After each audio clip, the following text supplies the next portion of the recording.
YouTube, welcome back. The first kickoff weekend to get the CDL started for 2021 is in the books. In this video, we're going to review the 3 matches that were on Sunday, and we want to break down the groups that were selected at the very first selection show, talk about who's in each group, how it ended up happening that way, and what I expect out of those groups. So before we get into this one, I just want to say that all of these graphs that we're going to see comes from Cam Allen on Twitter. Does a really nice job. It's really easy to see. This is what I used all of last year. It's what I'm using all of this year. So go ahead and check him out. But as we get right into the matches from Sunday, we had 3 matches here. So in these matches, we talked about the Battle of VU, we talked about the Battle of the North, and we talked about that matchup everybody's been wanting to see between OpTic and LA. I will say I correctly predicted all 3 of those. Even though the map counts were a little bit off, I did predict the winner correctly in each of those. So let's go ahead and let's get to the first one. So we had Paris versus London. This was a 3-2 in the way of Paris. So just recapping the maps and then a couple things I want to talk about in terms of individual performances. But over on the left, you can see Garrison Hardpoint. This was kind of the biggest thing for me, and we'll talk about this in a moment. But 250 to 176 won this pretty easily for Paris. Once it went to Checkmate S&D, this is where London started to come back a little bit. They won that 6-3, and then they smoked Paris on the control, and I just kind of figured that would be the turning point. Even though I picked Paris, I didn't expect them to come back, especially after 2 maps like that. But it went to Checkmate Hardpoint, and Paris clutched up again. And then if you get to round 5, Search and Destroy, anything can happen, right? All of these different teams have different strategies on all of these different maps. So one team could be much better at Checkmate, like it seemed London was. Then you go over to Miami S&D, and it could be a totally different story. So when it came to Miami S&D, Paris won that 6-3. But the things that I want to point out overall, first of all, there were 2 players on Paris that if they play like this, it's going to be a little bit of a different story this year, especially when it comes to power rankings. But Aqua right here overall had a 1.38 KD, and Fire had a 1.2 KD. I think when we were watching for this matchup, we just figured, okay, Classic had been playing well in preseason tournaments. Scraps, obviously the gear he had last year and the vet that he is, those would probably be the 2 that carried them. And kind of the unknown was what would Fire do? And he played great, and Aqua played great. So I don't know. We might have to reevaluate where Paris is at. But when I made this selection yesterday, I kind of talked about, like, I just don't know where you're going to get the numbers at when it comes to London. And when we look at these overall, a lot of the stuff that I look at, like, I expected if they're going to win, Shawnee has to have like a 1.3, 1.4. Shawnee had a 0.95. And you're looking at some of these other KDs, and this is why I wasn't sold on London yet, because Alex, Dylan, Zero, they were okay last year, but a 0.89, a 0.77, that's not going to get it done. They're still phenomenal players, but when you're in a 4v4, there's only 48 players on starting spots in the league. You got to really bring it day in and day out.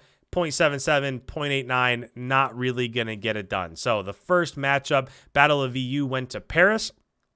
Next matchup, I was super unbelievably stoked for this one. I wanted to see what Minnesota brought to the table. I wanted to see, are we going to get a repeat performance from Cammy and Kleenex and what they did last year towards the end of the year? So Minnesota did win this 3-2. It probably could have been over a little bit before that, but Garrison Hardpoint, Minnesota choked back-to-back rotations. They had like a 60, 70-point lead. They had spawns for P2. Got team wiped, choked those rotations. This is now the second set of rotations. Had rotations in map position for P3, choked those rotations, and they ended up losing by 6. So when it comes to that map 1, I really did think that they were the better team there. They just choked a couple rotations. They came back, won the Moscow Search 6-4, won the Checkmate Control 3-0, won the Checkmate Control. I mean, that was basically a no contest. And then you kind of figured things were going their way. It was going to be over. Ultra comes out, wins the Checkmate Hardpoint 250 to 134, which takes us to Garrison Search and we get a map 5. We get a round 11. Minnesota clutches up, wins that 6-5, and that's a little bit what you expect from this team. Is just veteran-laden. There are veterans everywhere. Actually attached, Major Maniac, Priesta, and a couple things. Heading into this one, I thought you were going to get a super solid performance out of Attach, which is exactly what you got. That's what Attach can give you. And I thought that Priesta, in order for them to be basically a contender the entire year, Priesta's got to be somewhere in that 1.1 to 1.3 range, somewhere in there. He had a 1.04, which is pretty good, but they got away with it this matchup because Major Maniac had a 1.23, and that's the thing about a squad like this. Major Maniac can do that at any given time. Accuracy can do that at any given time. So if Priesta and Attach are in that 1.0, 1.05, 1.11 range, accuracy can step up, Major Maniac can step up, and they can still get a victory. So nice maps out of them. If we're looking down below, again, the storyline for me was, will we get repeat performances from Cammy and Kleenex? Cammy was basically even, 72 and 74. Kleenex did not have a great day. The storyline here for me was that Bance played great, especially in that first hardpoint map. He had a 1.2 overall, but when it came to hardpoint, his hardpoint KD was 1.75. So if he can do that and Cammy and Kleenex can be who they were last year, this squad can easily be top 4, top 5, top 6, somewhere in there. The only downside here is that Methods had a 0.77. You want to see him play a little bit better, but it's early. It's the first weekend. It's one match. We'll see what happens. And saving this one for last, OpTic versus LA Thieves. And I'll tell you what, I think OpTic really showed their firepower here. So coming into this one, it was a hot 3-0. There was basically no contest across the board really whatsoever. In the hardpoint, OpTic came out and they won that 250 to 136. So pretty commanding win there on map 1. Checkmate, Search, and Destroy. They won 6-4, a little bit closer. And then the Raid Control, they ended up winning the Raid Control 3-0. But the biggest stories here, let's talk about them. Map 1, T2P, and actually Dashy Fried too. But a big storyline for me is look at not only this KD overall, but the hardpoint KD. So Formal and Scump had a 1.2 and a 1.32 KDs overall. Absolutely shredded, wasn't even close, but they came out, they set the tone in hardpoint. That Garrison hardpoint, Scump had a 1.61, Formal had a 1.4. That's the way you set the tone. And if those two vets are going to play like that, yikes. And then not only that, add on top of that, Envoy didn't even play well, but Dashy had a 1.36 KD overall and a 1.64. He went 23 and 14 in that map 1 hardpoint. I don't know. I think if you're going to get those performances, I think it's basically the opposite of what we expect. And by the way, Envoy was no slouch. Envoy had a 0.28. He went off in both. The Search KD was a 1.67, but the Control KD, he had a 1.75. So even though he lagged behind a little bit in that opening hardpoint, I think most people would expect Envoy is probably going to lead the way for them. And then if you get something positive from Dashy, Formal, and Scump, this team can make noise. I definitely don't think people expect it to be the other way. If Formal and Scump and Dashy come out and fry, you basically know that at any given time, Envoy can be the best player in the league.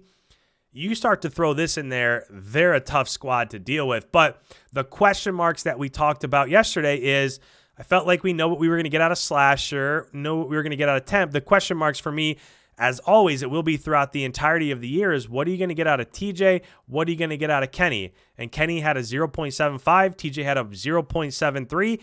And that's the MO for these guys. The next tournament, I think it's like 3 weeks away or so, they could come out, they could drop 1.3s, 1.4s, and be on fire and beat everybody. It's just a lack of consistency when it comes to these two. I don't know what it is. I don't know. I haven't figured it out yet, but one thing I will say, just to kind of finish this one off, is that this is not good enough. Slasher cannot have a 0.81 if they want to win.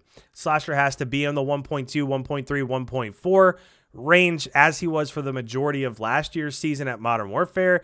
Towards the end, he started to cool off a little bit. He wasn't quite the same player come like the tournaments that were towards the end of the year. He started to cool off just a little bit, but Slasher needs to carry them, and TJ and Kenny have to do 1.0 at least, 1.05, 1.1, somewhere in there.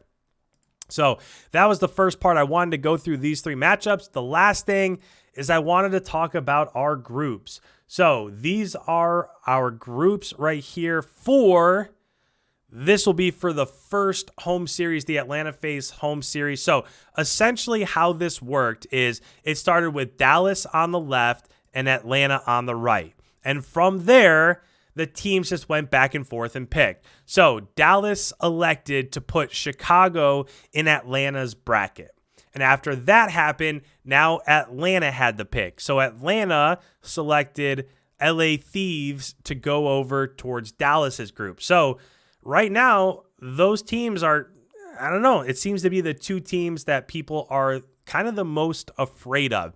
After that, these two teams were in the same bracket. So Hex mentioned this, and JCap also mentioned this, that after that, Minnesota or Florida, take your pick, but it has to be one of those.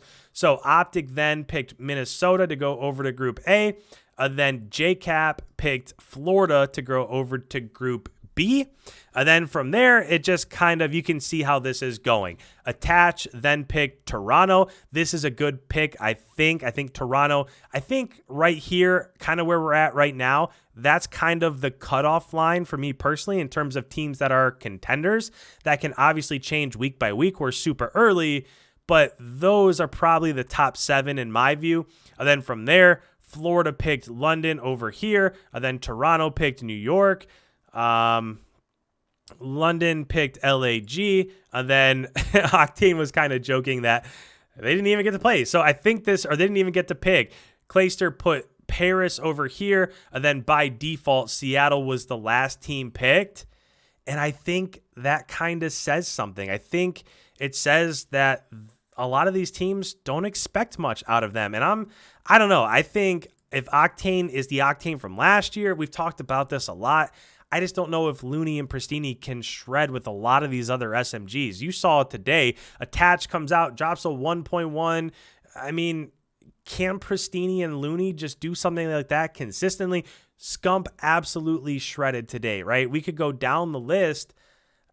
I just don't know if those Seattle SMGs are capable of that, and that's why they ended up being the last pick. So when we get closer to the Atlanta FaZe home series, we're going to go through, we're going to make our predictions, get everybody set, but that's for a different day. If you guys are new around here, you enjoy this sort of content, first of all, comments down below. What did you think of these three matchups? What did you think of how these groups, do you think Group B is a little bit stronger than Group A or vice versa? Let me know in the comments. If you're new around here, I do this every single day, put out videos like this on the CDL, so make sure you hit that subscribe button. Leave a like if you don't mind, as it really helps out the channel. And with that, thank you guys so much. We'll see you in tomorrow's upload.